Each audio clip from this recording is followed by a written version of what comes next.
Wait, I want to see this. Bro, 154K views in one day. Bro, this game gonna pop off compared to CS2, bro. CS2 gonna die if this comes up. But look at this. It's all right. Jesus Christ, you guys kicked the ball out of the park. What the You could have warned us. Laughing my ass off. Congrats, it looks amazing. Basically, he admits they did a better job. And I'm gonna be real, like, honestly, this looks much better than Counter-Strike Classic Offensive. But what this guy said, your project is better though with additions for casual community. Like, his project is better because it has more options for now. But it looks like these guys know more of what they're doing, and they don't have problems with Valve because they did it completely differently. They're playing a game filled with cheaters and with issues and gameplay trash. So I would understand, like, okay, at least we have an anti-cheat.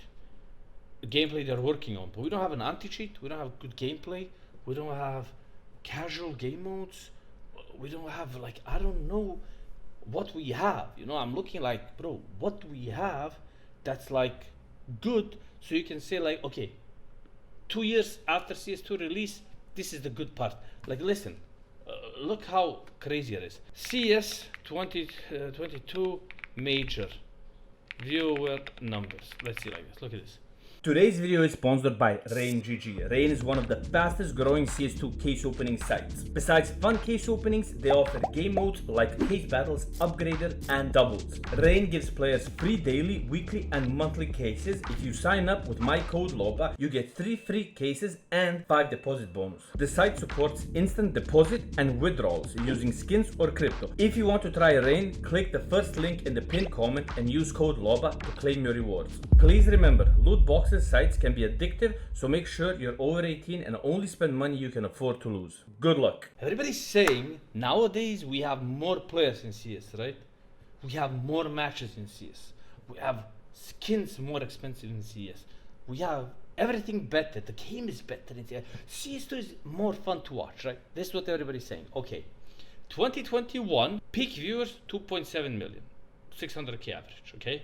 You go to 2022, 2.1 million. You go to 2024, less peak viewers, less average viewers. You go to 2023, less peak viewers, less average viewers. So how does the math work that there's not bots, right? And as well, wait, price pool is less here, price pool is more, price pool is more. So I want to understand, how does it work that it's not bots, it's not cheaters, it's people who love CS, right? Okay, people who love CS are now in 2024 watching it more. It's not CS players numbers inflated by bots and cheaters. How is it then possible that in 2024, when CS2 is so much more fun to watch, we have less viewers at majors?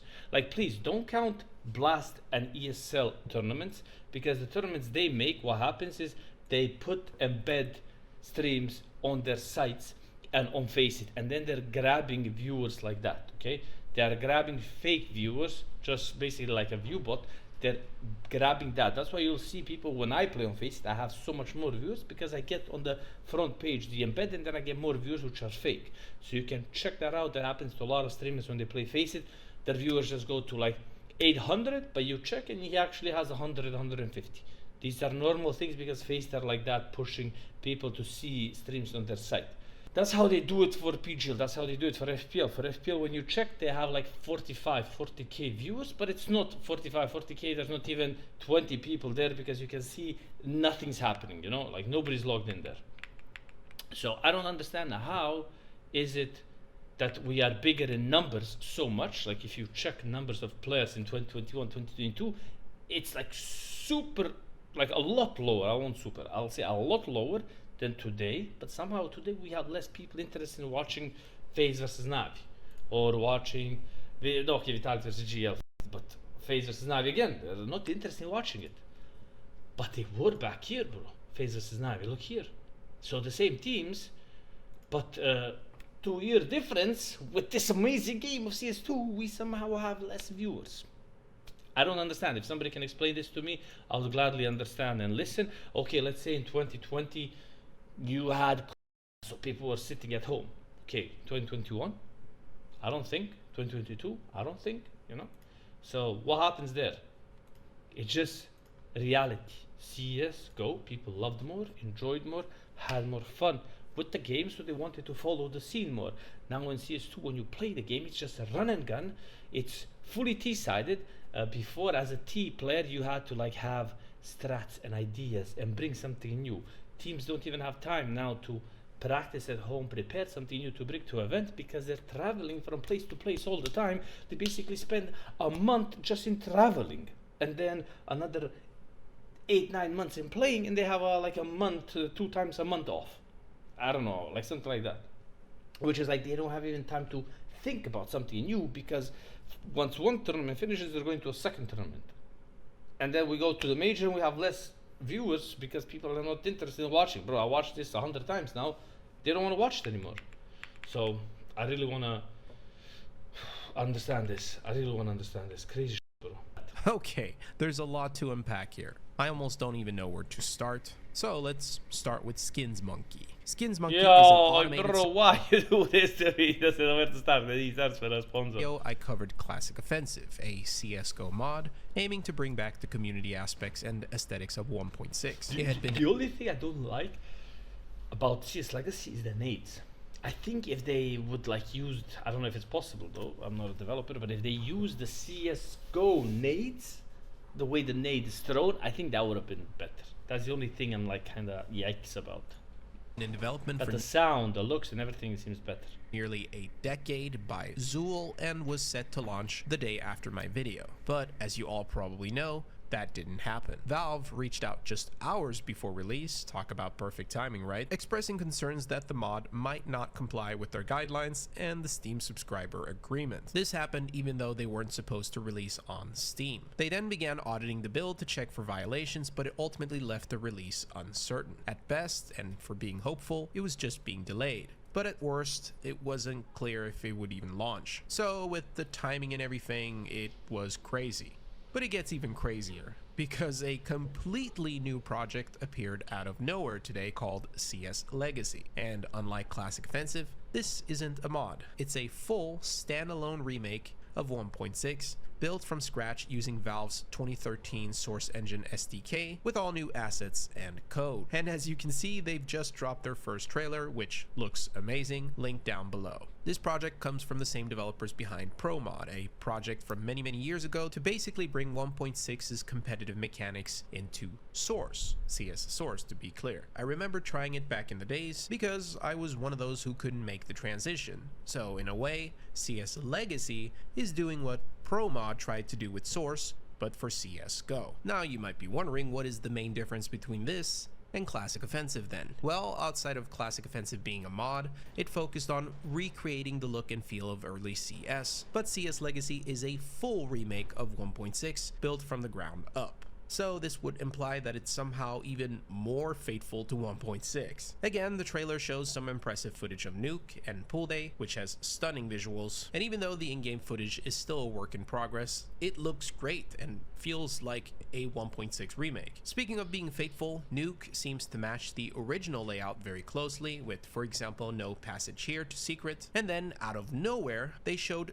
double ducking in the trailer, which felt like black magic to me when I first saw it. And just like Classic Offensive, the nades look and behave the same as in 1.6, the movement looks similar, the animations, but of course, what does this mean for Classic Offensive? Now we have two projects focusing on, well, almost the same thing. Zool, who by the way has no involvement with this project, has reposted CS Legacy's announcement and is clearly having mixed I don't know how to feel right now. It's mixed.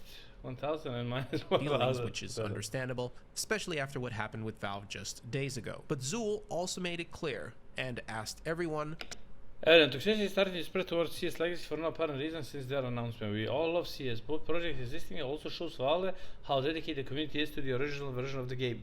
We are in a unique timeline where players want CS back, actually back. This is good for Counter-Strike community. We ask you to please respect their work. Just to be clear, we're not involved with this project. Bro, Zool, top G, really nice guy. But it is what he's saying. Like, people are dedicated to CS. We want CS back, like actual CS. We don't want this Valorant copy into CS. Like they can keep that and they can keep it into the pro scene, and the pro scene can play that trash game. And when they release CS Legacy or CS Classic Offensive, whatever, either one of those, I think more people will play it because more content creators will be able to create more content and have fun with it, compared to CS2 where you can't have fun because of the prizes and the chance of going pro and the leaderboard and everything. People just cheat, you know. People used to cheat for free. Now you cheat for money, for stuff, for something you can win. You know, you can win on Face It money, you can win on Valve Premier ranking, and then you can post your name, your website, your cheat, whatever you can post there. Valve doesn't even check, and you can advertise in that way. So people boost accounts, sell accounts. Valve don't do anything. So why would the community play such a trash game in such a bad situation and state? Just switch to something more fun. Like if you play CS Legacy, you can legit get 9 of your friends or viewers from your stream and have a good time, laugh around, do trick shots, just have a good time gameplay wise. The gameplay works, which in CS2 doesn't work. In CS2 you'll do a right move, but because of the lag and the hit reg and the subtick, you will get punished for doing something smart, and the guy who's doing something completely will win, and it's gonna tilt you, like the situation with Cadian. To respect their work. Basically, do not harass anyone involved with this project. Instead, be excited for the fact that we might actually get something. I'm saying this because according to the trailer and description, they're expected to release sometime this year over on Steam, which, if that happens, would be amazing. Who knows how Valve will handle this one. Either way, this has been a very interesting timeline, but ultimately from someone who loves 1.6, just being able to play a proper 1.6 remake with other people is an exciting thought. But let me know what you guys think in the comments, and I'll see you soon. Bro, Peace. I can't wait for this. I don't know about you guys, I'm really hyped for this. Is anybody else hyped for this?